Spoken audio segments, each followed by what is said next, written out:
Le premier prix, c'est 5 millions, c'est ça? Le deuxième prix, c'est 3 millions et l'autre prix, c'est 2 millions. Bon, nous allons changer à partir d'aujourd'hui. Et j'espère qu'il y a de bonnes inventions pour cette fois-ci. S'il y en a, on multiplie tous les prix par 5. Et on va assurer cela. OK? Donc, la concurrence est ouverte. Et s'il faut que les FERCIT se tiennent chaque année pour amener les gens à créer et à inventer plus, on sera prêt à assumer et à injecter tout ce qu'il faut injecter dedans.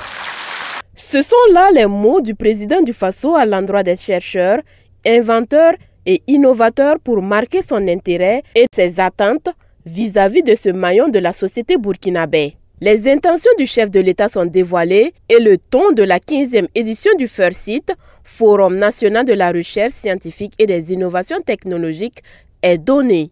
Cette édition se veut la tribune par excellence de manifestations nationales en matière de promotion et de vulgarisation des résultats de recherche endogènes.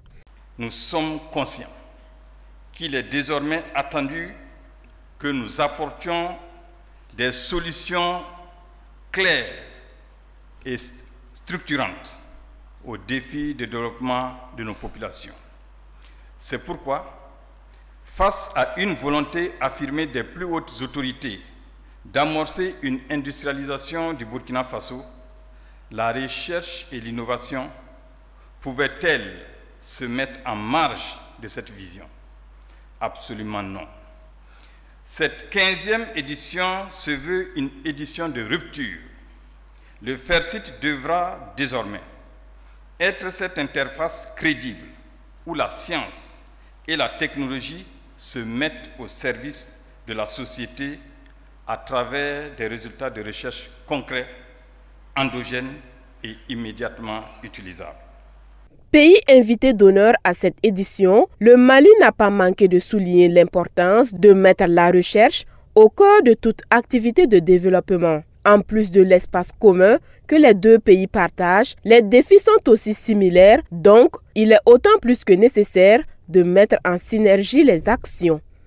Les FERCIT, en tant que cadre stratégique axé sur les priorités de développement scientifique et économique du Burkina Faso, de l'AES et de manière plus large de la sous-région ouest africaine, est un espace de promotion, de valorisation des résultats des recherches scientifiques, des innovations technologiques.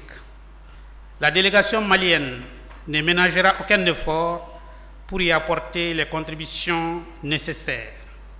Un thème évocateur et parlant pour tous les chercheurs et innovateurs du Burkina Faso et d'ailleurs. Présent à cette édition, le Togo entend mettre en exergue ses résultats de recherche et contribuer au partage de connaissances. Pourquoi nous avons répondu à cette invitation? Parce que nous partageons, nous avons une communauté, n'est-ce pas, de destin, nous partageons véritablement cette vision. Nous pensons que nous ne pouvons pas nous développer en continuant dans cette logique d'importation, dans cette logique de consommation. Il faut que nous puissions nous-mêmes être des producteurs et des consommateurs de ce que nous produisons et pourquoi pas aller nous aussi à l'offensive de l'extérieur pour pouvoir imposer ce que nous produisons. C'est de ça qu'il s'agit aujourd'hui. Le Burkina Faso regorge de potentialités et l'innovation joue un rôle prépondérant dans le renforcement durable de la résilience des populations et le développement socio-économique. J'ai décidé de marrainer cette 15e édition parce qu'il était temps que le FERCIT et les industriels se donnent la main ensemble pour travailler. Cette collaboration vient nous aider à améliorer la qualité de nos matières premières, car on ne peut pas parler d'une industrie forte sans un approvisionnement constant en matières premières de qualité. Et aussi, le FERCIT met à notre disposition donc, des équipements adaptés à nos produits. Cette 15e édition coïncide avec la célébration des 30 ans du Forum national de la recherche scientifique et des innovations technologiques. Durant ces années d'existence, le FERCIT a permis à de nombreux chercheurs, inventeurs, innovateurs et scientifiques de présenter leurs résultats de recherche et apporter des avancées majeures dans plusieurs secteurs.